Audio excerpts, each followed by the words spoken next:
할렐루야, 감사합니다. 예수 그리스도 이름으로 하나님 말씀 증거하겠습니다. 먼저 하나님 말씀 데살로니가전서 1장 6절에서 10절 말씀 찾겠습니다. 신약성경 328쪽입니다.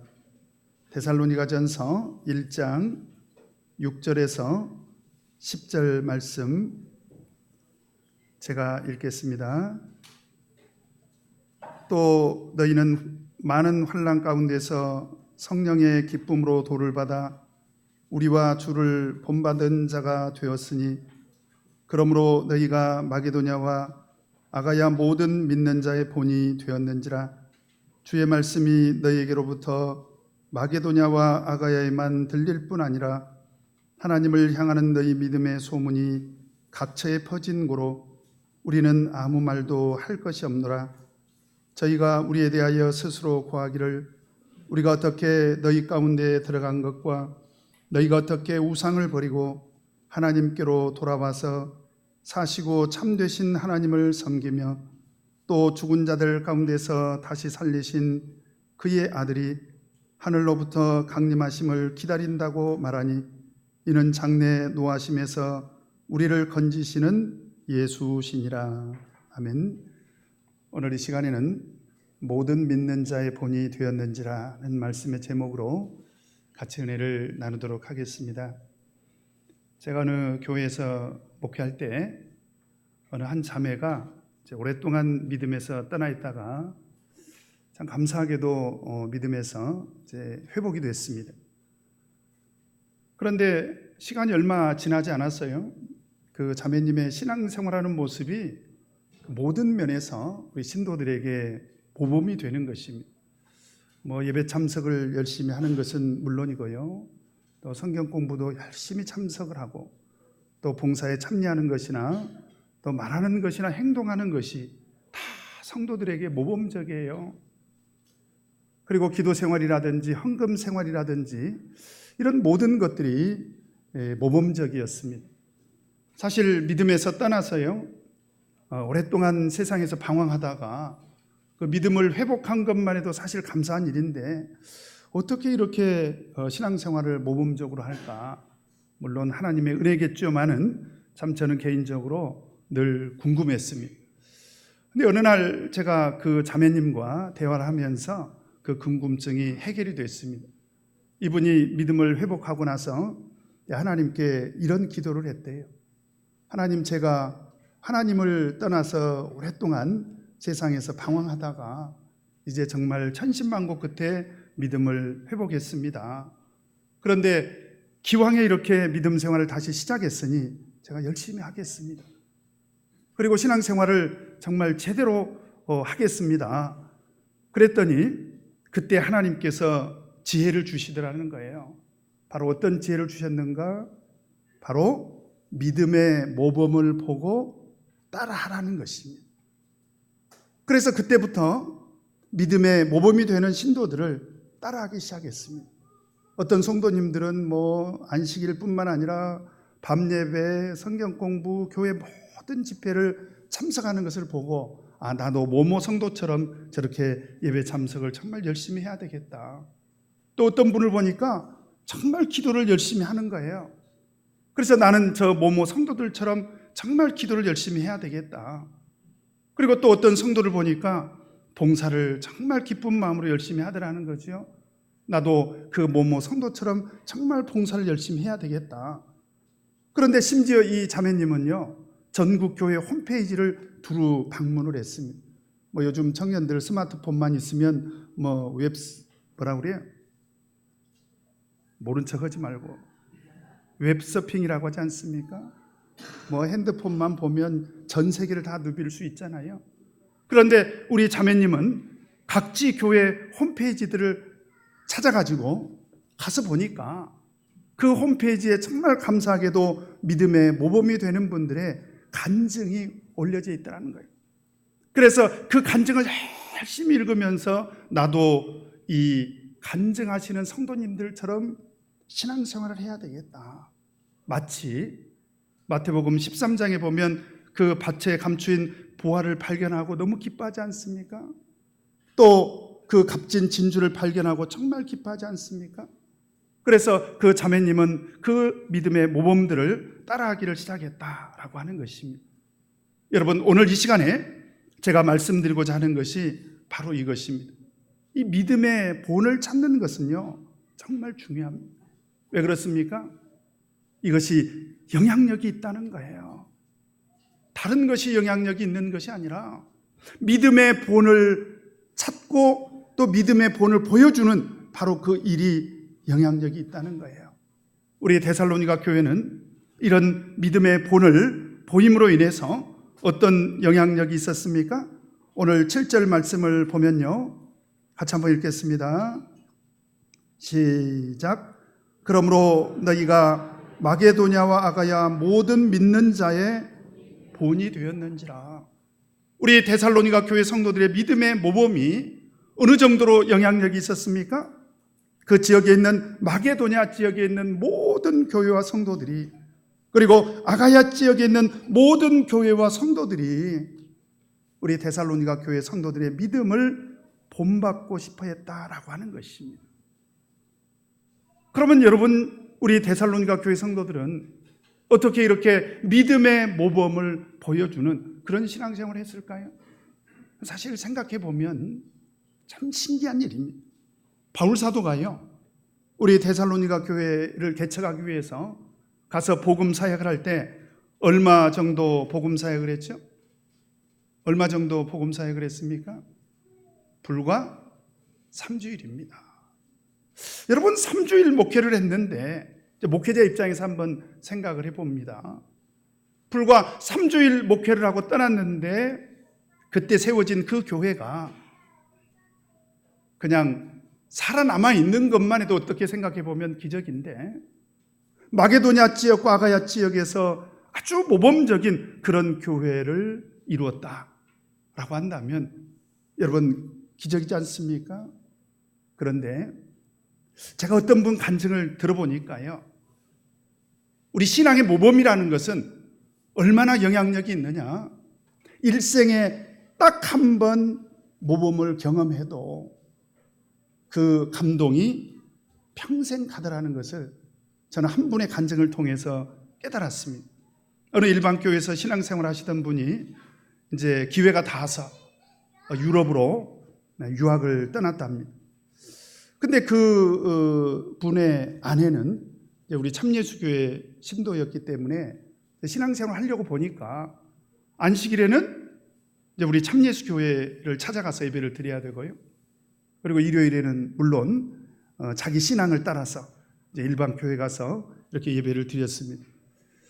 근데 안식일에는 참예수교회를 가고 일요일 날에 일반 교회를 가고 이제 자기 신앙을 따라서 간 거죠. 그런데 예배를 참석할 때마다 이제 어쩔 수 없이 이 양쪽 교회가 이제 비교가 되기 시작한 거예요. 근데 참 감사하게도요, 우리 참예수교회 성도들이 모범을 보여줬습니다.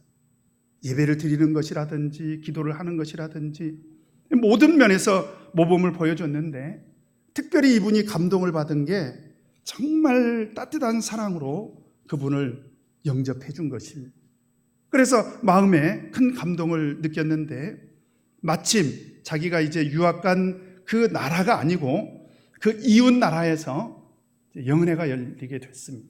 아내가 참석하고자 하니까 뭐 어쩔 수 없이 또 그 영은회를 참석할 수밖에 없었는데요, 참 감사하게도 그 영은회를 참석해가지고 이분이 성령을 받았습니다. 외국에 가서 성령을 받은 거예요. 그리고 이제 자기가 유학 간 그 나라로 다시 돌아왔죠.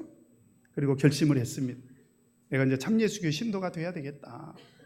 그리고 세례를 받기로 이렇게 결심을 했는데, 정말 놀랍게도요, 그 교회가 그 한 분이 세례를 받겠다고 하니까 특별 집회를 열기로 결정을 했다는 거예요.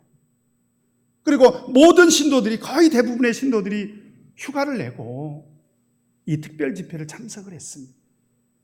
그리고 정말 사랑과 정성이 가득한 그런 이제 세례식을 베풀어 준 거죠. 그래서 이분이 그 사랑에 정말 큰 감동을 받았습니다.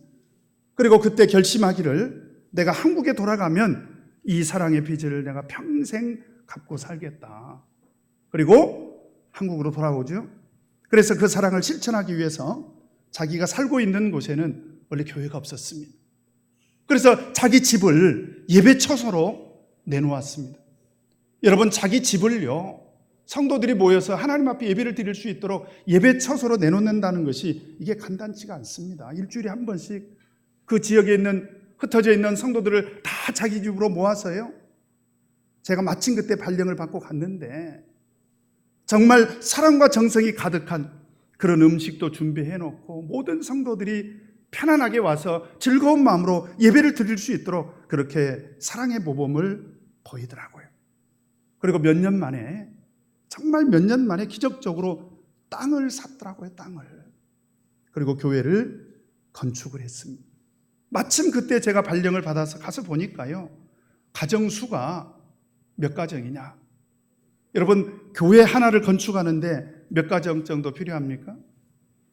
이건 사실입니다. 제가 가서 발령을 받고 가서 보니까 이미 5가정이 땅을 샀더라고요. 한 130평 정도 되는, 고개를 끄덕거리는 분이 있는 거 보니까 그때 거기 계셨나 봐요. 근데 5가정이 땅을 샀어요. 그래서 어떻게 해서 땅을 샀는가 했더니 뭐 수년에 걸쳐서 모았겠지요만은 마지막 땅을 살 때는 5가정이 각자 자기 몫을 한 것입니다. 그래서 온전히 그 성도들의 힘으로 땅을 샀어요. 근데 가서 보니까 부부간에 믿는 가정이 불과 3가정, 나머지 2가정은 남편이 아직 믿기 전이었습니다. 그런데 놀랍게도 그 성도들이 힘을 모아가지고 교회를 건축을 했습니다. 얼마나 놀라운 일입니까? 그런데 그렇게 교회를 건축할 수 있었던 그 힘이 어디서 나왔느냐?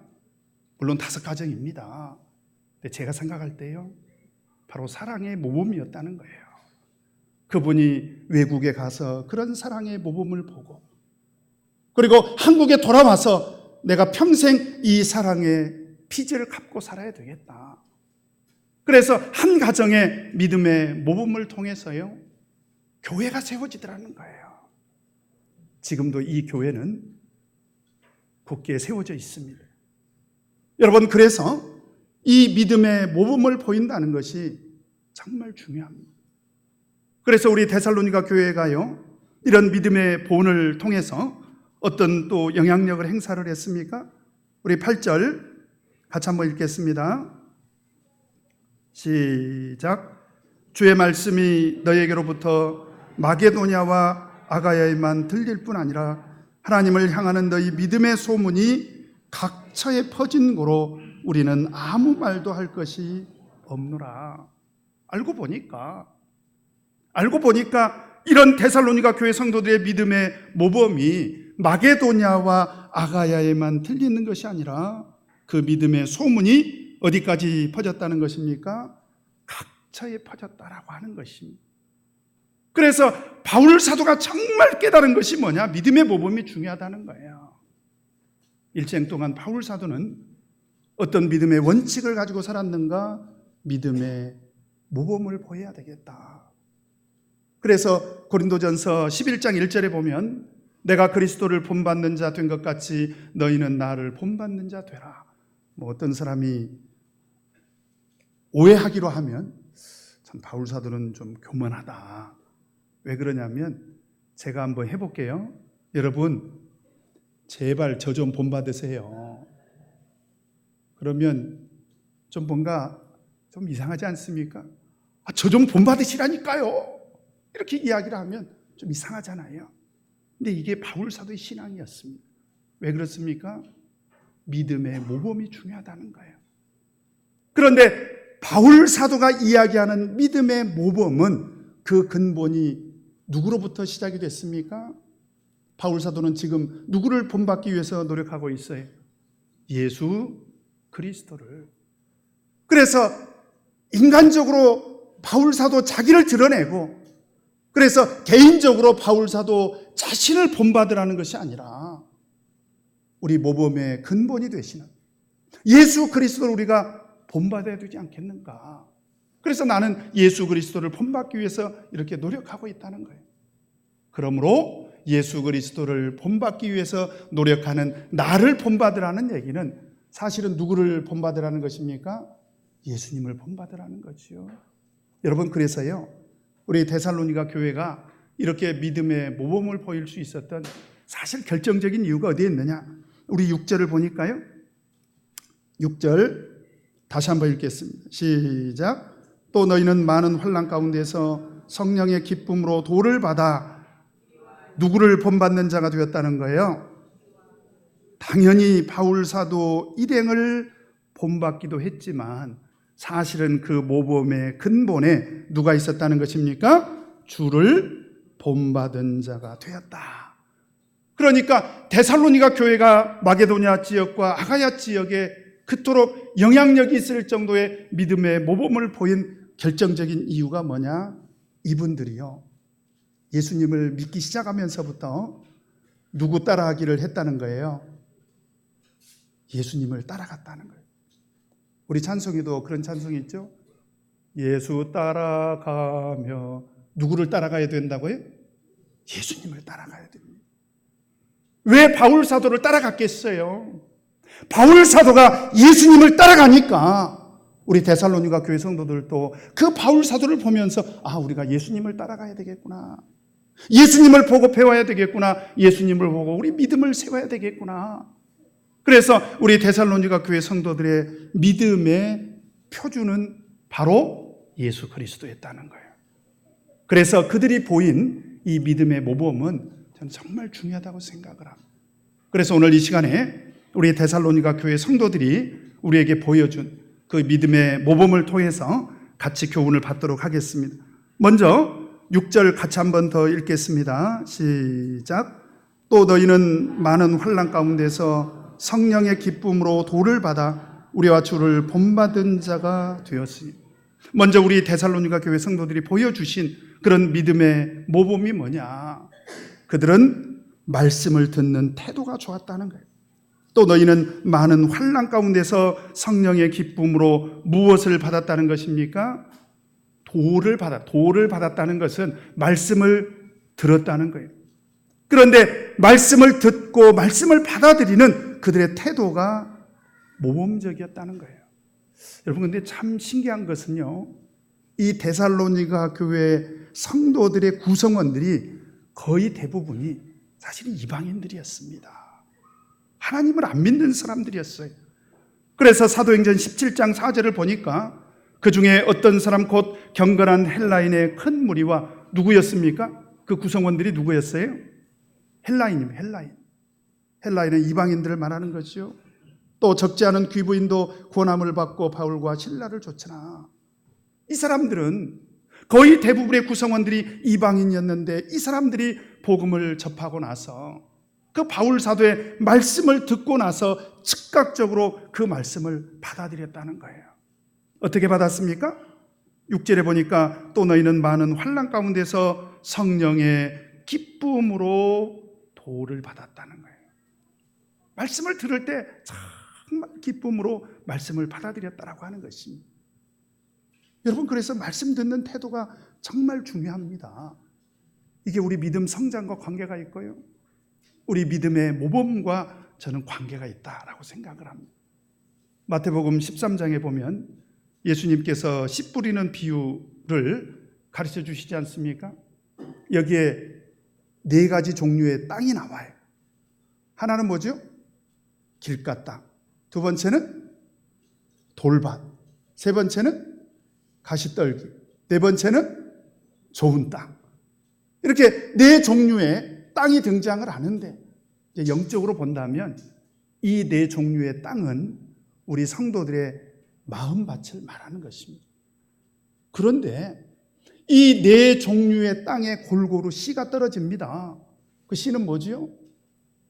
하나님 말씀이죠. 그래서 하나님 말씀이 공평하게 길가에도 떨어지고 돌밭에도 떨어지고 가시떨기에도 떨어지고 좋은 땅에도 떨어지더라는 거예요. 다 말씀을 들어요.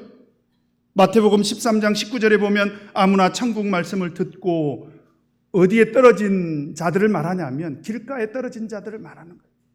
그 다음에 마태복음 13장 20절에 보면 돌밭에 뿌리였다는 것은 말씀을 듣지 않습니까?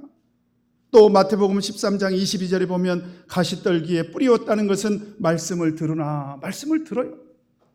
그리고 마태복음 13장 23절을 보면 그들은 어떻게 말씀을 듣습니까? 좋은 땅에 뿌리였다는 것은 말씀을 듣고 깨닫는 자니 다 말씀을 들어요. 길가도 그렇고 돌밭도 그렇고 가시떨기도 그렇고 좋은 땅도 그렇고 다 말씀을 듣습니다. 자, 그런데 길가에 떨어진 씨와 같은 그런 길가와 같은 그런 마음밭을 가진 사람은 어떻게 됐습니까? 땅에 떨어지자마자 어떻게 됐어요? 새가 와서 그 씨를 먹어버렸어요. 그 씨가 뭐라고 예수님이 말씀하시죠? 마귀라는 건 마귀. 사단. 예를 들면 어떤 분들은 설교를 들을 때 그냥 건성으로 들어요. 빨리 예배 끝나기만. 왜?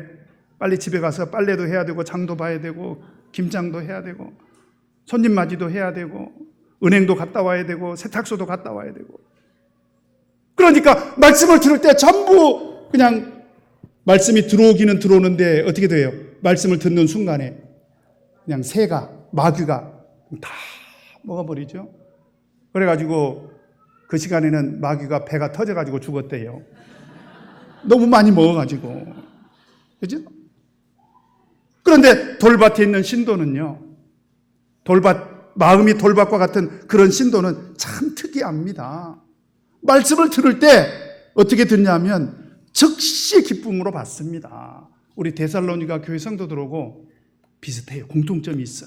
말씀을 들을 때 막 유난히 어떤 분들은 보면 말씀을 들을 때 막 기뻐해요. 그래가지고 그 기쁨이 어느 정도까지 가냐면 점심 먹을 때까지 가. 그래가지고 막 점심 먹으면서 막 밥티까지 튀어가면서 막 오늘 설교할 때 목자님이 이런저런 얘기를 했다는 거예요. 막 기뻐가지고 하하호호 헤헤. 그런데 문제는 뿌리가 없어. 신앙에 뿌리가 없어요.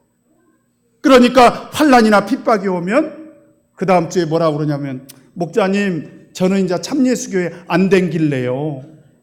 지난주 안식일 날은 하나님 말씀을 듣고 그렇게 기뻐해가지고 하하호호해 하고 그냥 그렇게 좋다고 세상에 하나님 말씀이 이렇게 꿀보다 더 달고 맛있다고 해놓고는 참예수교회 안 당긴다는 거야. 왜 그래요? 신앙에 뿌리가 없더라는 거예요. 그런데 가시떨기에 뿌려진 씨는 어떻게 됩니까? 어느 정도 자라기는 해. 그런데 문제는 세상을 살아보니 먹고 살아야 되겠더라. 이런 분들이 자주 하는 얘기가 있어요. 제가 정말 자주 듣는 얘기가 있습니다. 목자님, 예수 믿는 사람도요, 돈이 있어야 되겠더라고요. 그래서 이분들은 세상의 염려와 그 재리의 유혹에서 헤어나질 못합니다. 그래서 결국은 결실을 못하더라는 거지요. 여러분 어디에 차이가 있습니까? 이 사람들이 말씀을 듣기는 들어요. 그런데 결국은 열매를 맺지 못하더라는 거예요. 어디에 차이가 있습니까? 우리 6절 한 번 더 읽겠습니다. 6절 같이 읽겠습니다. 시작. 또 너희는 많은 환난 가운데서 성령의 기쁨으로 도를 받아 우리와 주를 본받은 자가 되었으니. 여러분, 돌밭에 뿌려진 씨들만 환난이 있는 게 아니에요. 우리 데살로니가 교회 성도들에게도 환난이 있었습니다. 그런데 이 사람들은 그 환난 가운데서 기쁨으로 말씀을 들었는데 그냥 그 기쁨이 어떤 개인적인 취향에서 인간적으로 기쁨을 느끼는 것이 아니라 여기에서 기쁨은 어떤 기쁨이었다는 것입니까? 성령의 기쁨이었다라고 하는 것입니다. 여러분, 그래서요, 우리가 하나님 말씀을 들을 때 사실은 누가 도와주셔야 됩니까? 성령께서 도와주셔야 돼요. 그래서 우리 성도님들이 안식일에 교회를 일찍 오시는 분들이 있어요. 제가 보면. 그래서 왜 일찍 오실까 하고 보면 제가 이렇게 칠판에다가 설교 제목 쓰러 올라올 때 이미 오신 분들이 있어요. 그래서 왜 이렇게 일찍 오실까 하면 그때부터 와서 기도를 하시더라고요. 여러분, 성령이 충만해지고요, 성령의 감동이 있으면 하나님 말씀을 들을 때 그 성령의 기쁨이 작용을 합니다. 그럼 어떻게 될까요? 마태복음 13장 23절에 있는 것처럼 좋은 땅에 뿌렸다는 것은 말씀을 듣고 어떻게 됩니까? 깨달음이 와요. 말씀을 듣고 깨닫는 자니 결실하여 혹 100배, 혹 60배, 혹 30배가 되느니라 하시더라. 누가복음 8장 15절에 보니까 좋은 땅에 있다는 것은 착하고 좋은 마음으로 말씀을 듣고 지키어 인내로 결실하는 자니라. 여러분, 우리 데살로니가 교회 성도들은요, 말씀 듣는 태도가 정말 좋았습니다. 그래서 2장 13절에도 보니까 같이 한번 읽겠습니다. 시작. 이러므로 2장 13절 시작. 그러므로 우리가 하나님께 쉬지 않고 감사함은 너희가 우리에게 들은 바 하나님의 말씀을 받을 때에 사람의 말로 아니하고 하나님의 말씀으로 받음이니 진실로 그러하다 이 말씀이 또한 너희 믿는 자 속에서 역사하니라. 오늘 아침에 설교는 누가 하죠? 바은진 목자가. 근데 우리가 말씀을 들을 때는 누구의 말씀으로 들어야 돼요? 하나님 말씀으로. 꼭 그렇게 들으시기를 바랍니다. 그래야 우리 믿음이 자라고요, 그리고 우리 믿음이 믿음의 모범이 되는 것입니다. 원아웃기는 항상 하나님 말씀을 잘 들으시고 믿음의 모범을 이루시는 저와 여러분 되시기를 간절히 바랍니다. 그 다음에 9절을 보면 9절, 자 1장 9절을 보면 또 우리 데살로니가 교회 성도들이 어떤 신앙에서 모범을 보였는가.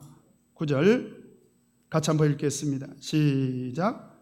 저희가 우리에 대하여 스스로 고하기를 우리가 어떻게 너희 가운데 들어간 것과 너희가 어떻게 우상을 버리고 하나님께로 돌아와서 사시고 참되신 하나님을 섬김. 원래 이 사람들이 하나님을 믿는 사람들이었다, 안 믿는 사람들이었다?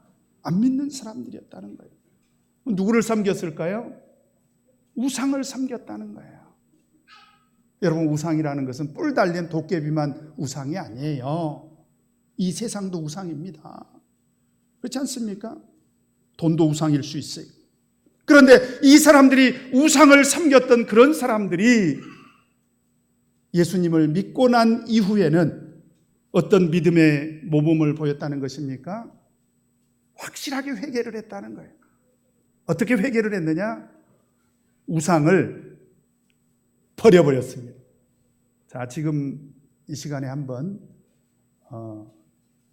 우리 같이 우상을 버리십시다. 내 마음에 우상이 있어요, 없어요? 네?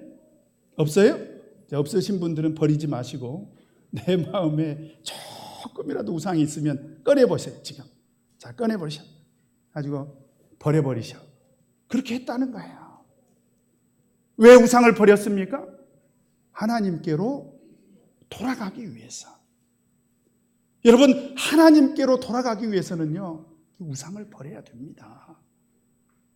지방에 어느 교회에 도사님이 한 분이 전도가 됐어요. 뭐 그분 간증을 하려면 간증이 너무 긴데 이제 뭐 생략하고, 어쨌든 기적적으로 이 산에서 이렇게 사당을 차려놓고 이렇게 우상을 섬기던 분이 이제 전도가 됐어요.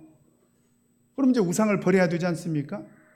근데 이 우상을 오래 섬기던 분들은요, 우상을 못 버리더만요. 그래서 그 우상 좀 버리라고 해도 그분이 못 버리는 거예요. 그래서 왜 그러냐고 그랬더니 맞아 죽는다는 거야. 우상 버렸다가는, 그러니까 여전히 하나님께로 돌아는 가야 되겠는데, 하나님께 완전히 돌아가야 되겠는데 자기가 섬기던 우상한테 해코지를 당하면 어떻게 할 거냐 이 말이에요. 그래서 자기는 자기 손으로 못 버린다는 거예요. 그래서 어느 날 목자님이 불렀습니다. 당신이 하나님께로 온전히 돌아오려면 이 우상을 버려야 된다. 근데 목자님, 저는 제 손으로 못 버리겠어요. 그러면 제가 버려드릴까요? 그랬더니 그렇게 하시라고. 그래서 신도들 데리고 가가지고 한 번에 그냥 싹 버렸습니다. 어떻게 됐을까요? 하나님 앞에 온전히 돌아오게 된 거지요. 여러분, 우상을 버려야 됩니다. 그리고 하나님 앞에 돌아와야 되는 거예요. 그리고 확실하게 회개를 했다면 누구를 섬겨야 됩니까? 하나님을 섬겨야 되는 거예요. 그런데 그 하나님은 어떤 하나님이십니까? 사시고 참되신 하나님이라는 거예요. 여러분, 회개라는 것은 우상을 버리고요, 그리고 하나님 앞에 돌아와서 하나님을 섬기는 것인데, 그 하나님을 섬길 때 어떻게 섬겨야 되느냐? 내가 믿는 하나님은 살아계신 하나님이다. 제가 대만에 어느 교회 방문을 했는데 그 교회에 아주 유명한 간증이 있더라고요. 교회가 이렇게 카센터 위에 교회가 있었는데 그 카센터 사장님이 그 교회로 자기 건물을 내준 거예요. 그런데 그 목사님이 간증을 하는데 그 형제가 성이 왕씨래요, 왕씨. 근데 이분이 아주 그 지역에서 유명했던 거의 조폭에 가까운 건달이었대요. 아주 주색 잡기에 능했고요. 그런데 이분이 기적을 체험을 했어요. 그리고 기적적으로 예수를 믿게 됐습니다. 그리고 자기 건물에 자기가 운영하는 그 카센터 위에 이제 교회를 내준 거죠. 그래서 세워진 교회가 바로 대만에 있는 인꺼교회라고 하는 그 교회입니다. 그런데 문제는 이분이 평생을 살아오기를 어떻게 살아왔다고요? 주색 잡기, 술 마시고 여자 가까이 하고 친구들하고 노름하고. 그러니까 문제는 자기가 평생 뿌려놓은 씨가 있어서 아무리 예수님을 믿고 이제 하나님께로 돌아왔지만 어떤 일이 벌어질까요? 끊임없이 여기저기서 전화가 오는 거예요. 왕 선생, 우리 노름합시다. 그죠? 그리고 왕 선생, 술집 여자들까지 한번 놀러 오세요. 술 드시러 오세요. 이렇게 되는 거예요. 그래서 결국 이 왕형제님이 뭐라고 이야기를 했느냐? 왕 선생은 죽었습니다. 그랬대요. 따라서 해보십시다. 왕 선생은 죽었습니다. 세상에 대해서 그렇다 이 말이에요. 나는 우상을 버리고 하나님께로 돌아와서 살아계신 하나님을 지금 섬기고 있습니다. 지금 이 얘기입니다. 제가 어떤 할아버지 한 분을 알고 계시는데요. 이분이 정말 그 아내와 자녀들이 참예수교에서 신앙생활하는 걸 무척이나 핍박을 했습니다. 여기서 다 제가 말씀드릴 수 없고요. 어쨌든 70이 넘으셔서 늙음하게 자신의 삶을 돌아보고 이제 반성을 하기 시작했어요. 그리고 이분이 70이 넘어서 세례를 받았습니다. 세례를 받고 마침 제가 그 교회 영은의 강사로 가게 됐는데 이제 점심 식사를 하고 저하고 같이 마주 보면서 이런저런 이야기를 하는데 그분이 이런 얘기를 해요. 목사님, 참 신기하죠. 제가 예수 믿고 술을 끊었다는 거예요. 술을 끊었다고. 예수 믿으면 당연히 술을 끊는 거 아닙니까? 근데 자기 스스로 생각할 때 너무 신기했는지 영혼의 강사로 온 저한테 막 그 자랑을 하는 거예요.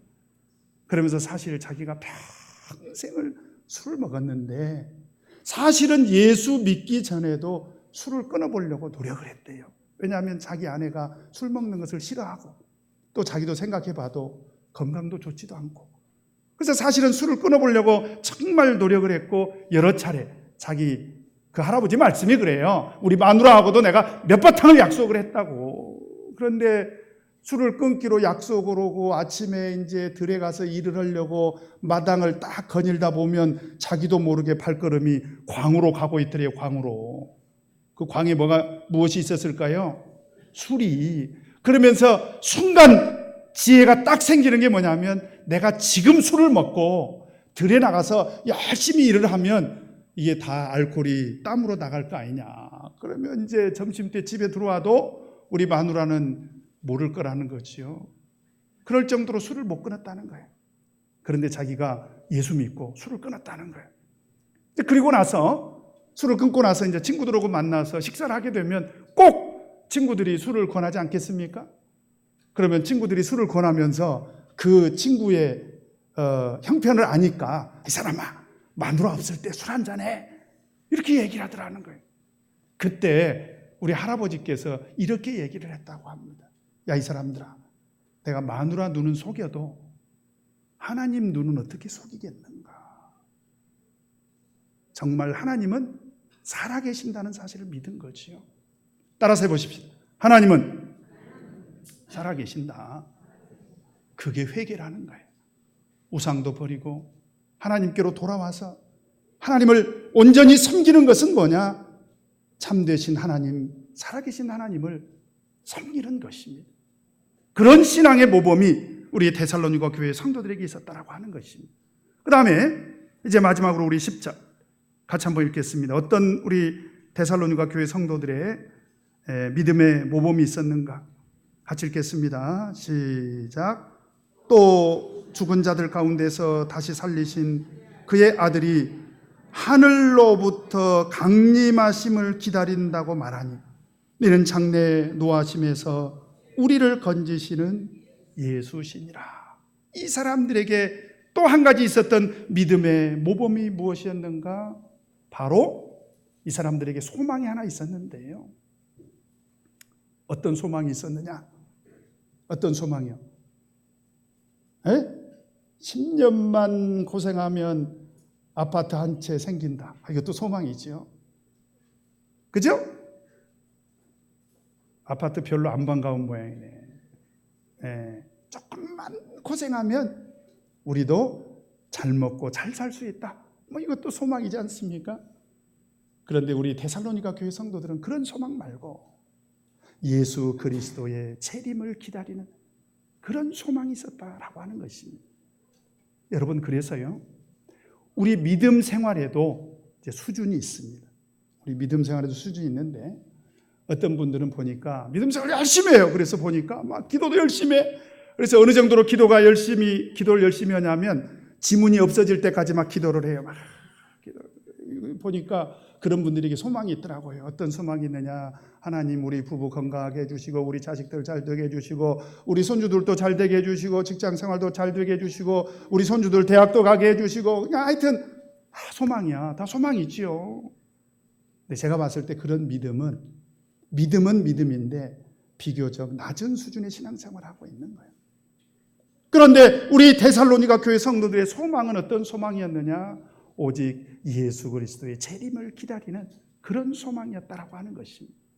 이게 높은 수준의 신앙이죠. 여러분, 제가 과거를 돌이켜보면 과거에 우리 어르신들, 사실 우리 참예수교회에서 제가 신앙생활을 50년 이상 했습니다. 그래서 저는 어렸을 때 제 고향에서 우리 어르신들이 어떻게 신앙생활했는지를 제가 잘 압니다. 제가 보니까 그분들은요, 정말 세상에서는 눈꽃만큼도 소망이라고 할 것이 없었어. 왜 그러냐면 남편들 허구한 날 술 먹고 노름하고 폭력을 휘둘렀죠. 자식들은 오죽 많아요. 그냥 한 세트씩 낳잖아. 그죠? 막 5, 6, 7, 우리 어머니도 5, 그것도 아들만 5. 아이고, 그러니 그 자식 새끼들 먹이고 입히고 키우고 뒷바라지 하느라고 허리뼈가 휘어지죠. 그러니까 날마다 눈만 뜨면 나를 기다리고 있는 것이 뭐예요? 죽도록 고생하는 거지. 그러니 그분들의 유일한 낙이 뭐냐? 교회 와서 하나님 말씀 듣고 위로가 받는. 그리고 그분들에게 있어서 유일한 소망이 뭐냐? 빨리 하늘나라 가는 거예요. 그래서 그분들이 정말 자주 불렀던 찬송이 뭐냐? 뭐지요? 뭐요?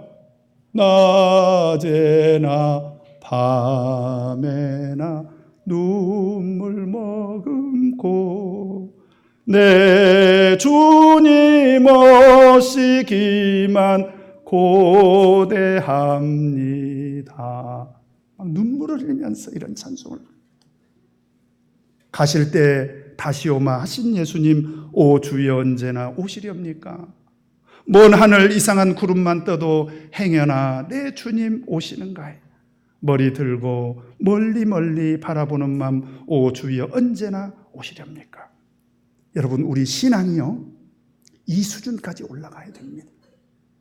우리 믿음의 수준이 이 수준까지 올라가면 우리가 비록 육신을 가졌기 때문에 어쩔 수 없이 우리가 이 세상에 살기는 살지만 세상에 빠지진 않습니다. 세상에 빠지진 않아요. 그리고 우리가 예수님의 그 재림을 간절히 소망하면서 신앙생활하면 서로 세상 사람들이 우리를 미워해도 그것으로 인해서 슬퍼하지 않습니다.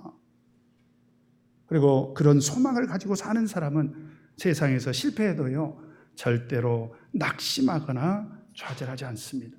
왜 그렇습니까? 예수님이 오시거든요. 따라서 해보십시다. 예수님이 오시거든요. 그런 믿음을 가지셔야 돼요. 요새 그냥 사업이 안 돼가지고 문 닫게 생겼어. 그럼 친구들이 와서 걱정하잖아요. 이 사람아, 요즘 사업이 어렵다면서 어떻게 해? 괜찮아, 예수님이 오시면 되지 뭐. 이렇게 말할 수 있어야 된다 이 말이에요. 아시겠죠? 이 세상살이 잠깐입니다. 나그네 인생이에요. 그래서 우리는 어느 정도까지 우리 믿음의 수준이 올라가야 된다? 예수 그리스도의 재림을 유일한 소망으로 갖고 그런 신앙생활을 해야 된다라고 하는 것입니다. 제가 오늘 데살로니가 교회 성도들의 믿음의 모범에 대해서 세 가지 말씀드렸습니다. 첫째가 뭐였죠? 첫째가 뭐였어요? 벌써 까먹어버렸어요? 말씀 듣는 태도가 좋았다. 그 다음에 두 번째로 뭐라고요? 큰 소리로 확실하게 회개를 했다는 거예요. 확실하게. 어떻게 확실하게 회개를 했습니까? 우상도 버리고 하나님께로 확실히 돌아와서 참되고 살아계신 하나님을 섬겼다는 거예요. 그리고 세 번째로 예수 그리스도의 재림을 소망하는 그런 신앙생활을 했다. 이제 우리 이런 믿음의 모범을 우리가 본받아야 되지 않겠습니까? 대답을 아무도 안 하시네. 자, 이런 믿음의 모범을 우리가 본받아야 되겠죠? 자, 그런데 이제 제가 설교를 준비하면서 그러면 제가 목회하고 있는 우리 대방교회는 우리 전국의 교회가 지금 31개가 있잖아요. 그 31개 교회 중에서 우리 대방교회, 그래도 우리 참예수교회 성도들은 어떤 면에서 믿음의 본을 보이고 있을까? 제가 이제 한번 생각을 해봤어요. 그랬더니 많더라고요. 제가 이 시간에 소개를 좀 하겠습니다. 첫째, 우리 대방교회 성도님들은 안식일 집회 참석의 본을 보여주고 계십니다. 제가 보면 우리 여기 90 넘으신 어르신들부터 우리 이 어린 갓난 아이들까지 안식일이면 꾸역꾸역 이렇게 교회를 오십니다. 특히요, 제가 대신방을 하고 하마터면 몸살 나서 죽을 뻔 봤어요. 우리 대방교회 성도들은 완전히 그냥 경기도 전역에 그냥 다 흩어져가지고, 그래서 제가 그때 감동을 받은 게 뭐냐면, 이렇게 멀리 떨어져 있으면서도 안식일에 이렇게 열심히 교회를 오는구나. 뿐만 아니라, 이게 제 생각입니다. 우리 대방교회 성도님들은 하여튼 전 세계적으로 가장 바쁘신 분들인 것 같아요. 그런데 안식일만큼은 꾸역꾸역 이렇게 교회로 모여드는 걸 보면 우리 대방교회는 안식일 집회 참석에 정말 열심히 있는 그런 교회다, 이렇게 저는 생각이 됩니다. 맞죠? 그걸 여러분들이 자랑스럽게 생각을 해요. 그리고 앞으로 이 모범을 계속 유지하시기 바랍니다. 그 다음에 우리 대방교회는요, 전국에 있는 모든 교회 중에서 성경 공부가 가장 많은 교회입니다. 우리 성경 공부 많죠? 수요일 날 직장인들 성경 공부 있고, 그 다음에 목요일 날 장년부 성경 공부 있고, 그 다음에 토요일 날 각 신도회별로 성경 공부 있고, 그 다음에 일요일 날도 우리 중고등부도 있고 대학부도 있고 그러지 않습니까? 하여튼 이 성경 공부 정말 중요합니다. 제가 목회를 하면서 이건 정말 제가 솔직하게 느낀 겁니다. 교회가 성장해야 되겠는데 어떻게 이 교회가 성장할까? 저는 한 가지 비밀을 깨달았는데요. 성경 공부가 많은 교회는 반드시 교회가 성장합니다. 여러분 그걸 아셔야 돼요. 어떤 분들은 목사님 우리 교회는 어느 교회처럼 소풍 가요? 어느 교회처럼 뭐 외국에 가요? 어느 가세요? 소풍도 가시고 외국도 가시고. 근데 그렇다고 해서 교회가 성장할까? 저는 거기에는 의문입니다. 그런데 성경 공부가 많은 교회는요, 반드시 성장합니다. 여러분 믿으십니까? 성경 공부에 꼭 참석하셔야 돼요. 그래서 전국에 있는 교회 성도님들이요, 대방교회를 부러워합니다. 우리 청년들 가보세요. 영은에 가보면 야, 대방교회 부럽다는 거예요. 이유가 뭐냐? 목자님이 직접 성경 공부해주고 있거든요. 아, 그래 안 그래? 목자님이 가르쳐줄 때 열심히 배워야 돼. 아시겠죠? 네. 그 다음에 우리 대방교회가 참 또 봉사를 열심히 합니다. 나이 드신 분들이라고 해서 봉사를 빠지거나 그러질 않으시더라고요. 안식일 저녁이면 우리 안나회 그리고 마리아회도 애참 봉사 하시잖아요. 그죠? 얼마나 맛있다고요. 하여튼 그때 꼭 오시기 바랍니다. 우리 어르신들도 다 청소하시고요. 제가 진짜 대방교회 부임해가지고 감동받은 게 있어요. 그게 뭐냐면 우리 형제반들이 주방봉사를 하는데 앞치마까지 탁 두르고, 이 앞치마까지 두르고 봉사한다는 얘기는 무슨 얘기냐? 맘먹고 봉사하겠다는 거예요. 작심하고 제대로 봉사하겠다. 그런 교회 없습니다. 그런데 우리 대방교회는요, 우리 형제반들이 앞치마까지 두르고 이렇게 봉사하지 않습니까? 뿐만 아니라 우리 청년반들도 정말 열심히 봉사하지요. 안식일 저녁에는 꼭 설거지 하지요? 설거지 하지요? 네, 청소도 합니다. 안식일 차량 운행이며 주보 만들기며 또 우리 아동부 학생부 교사로 얼마나 열심히 봉사하는지요. 그 다음에 우리 시온성가대도 얼마나 열심히 봉사하고 있습니까? 제가 보니까 시온성가대 분들이 안식일 날 교회 일찍 오셔가지고 이렇게 봉사하는 거예요. 정말 중요한 헌신입니다. 적어도 하나님을 찬양하려고 하는 사람들은 그런 헌신의 정신이 있어야 돼요. 그래서 우리 시온성가대가 안식일에 일찍 오셔가지고 이렇게 찬양 봉사를 해주고 계시지 않습니까? 그리고 매일 제가 정말 교회에 있으면서 감동받는 일들이 많은데요. 우리 교회 지킴이 분들이 참 열심히 봉사를 해주고 계세요. 그냥 교회에만 와 계시는 게 아니라 보면은 지하고 1층이고 2층이고 3층이고, 그리고 우리 대방교회는 손님이 많이 오는 교회지 않습니까?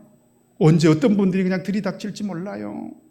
그런데 이분들이 교회에 와가지고 정말 사랑으로 봉사를 해주십니다. 어떤 분들은요, 부담 갖지 마세요. 어떤 분들은 손님이 오면 갑자기 카드를 탁 내주시더라고요. 목자님 가서 맛있는 거 사주세요. 하나님 오고 그분 오고 저만 알아요. 근데 그렇게 봉사하시는 분들이 있어요. 지난 목요일에는 우리 병원 신방을 다녀왔는데 이제 시간이 보니까 거의 4시가 돼서 집에 가셔야 될 시간이잖아요. 그래서 제가 대방역 앞에 내려드리려고, 이제 4시가 다 돼가니까 이제 집에 가시라고, 아니라고, 교회를 가야 된다는 거예요. 그래서 왜 교회를 가셔야 되냐 그랬더니 교회 가서 다 둘러보고 가셔야 된다는 거예요. 여러분 얼마나 모범적으로 이렇게 지킴이 봉사를 하고 계십니까? 그런데 무엇보다도 우리 대방교회가 전 세계적으로 정말 모범을 보이고 있는 게 있어요. 그게 뭐냐? 하여튼 이 전국 교회 중에서 외국 손님이 가장 많이 오는 교회입니다. 아, 그래 안 그래요? 그래서 왜 외국 손님들이 많이 올까? 이게 순전히 제 생각입니다. 그랬더니 음식이 맛있더라고요. 이게 소문났어요. 음식이 맛있는 확실한 증거가 있습니다. 제가 이렇게 대방교회 와가지고 살이 엄청 쪘어요. 음식이 맛있는 증거죠. 그런데 손님 접대를 열심히 또 자주 하다 보니까 하나님께서 요리 솜씨를 있게 만드신 것 같아요. 이게 제 생각입니다. 그래서요, 전 세계에서 우리 성도님들이 서울을 오지 않습니까? 그럼 꼭 대방교회를 와요. 심지어 어떤 분들은 대방교회 와서 잠을 자고 가겠다는 거예요. 그래서 대방교회가 이렇게 외국 성도들을 위해서 숙박시설을 해놓은 것도 정말 잘하신 것입니다. 여러분 보니까 우리 대방교회 믿음의 모범이 참 많죠? 이런 믿음의 모범을 어떻게 해야 되겠습니까? 앞으로 더 잘 살려서, 그죠?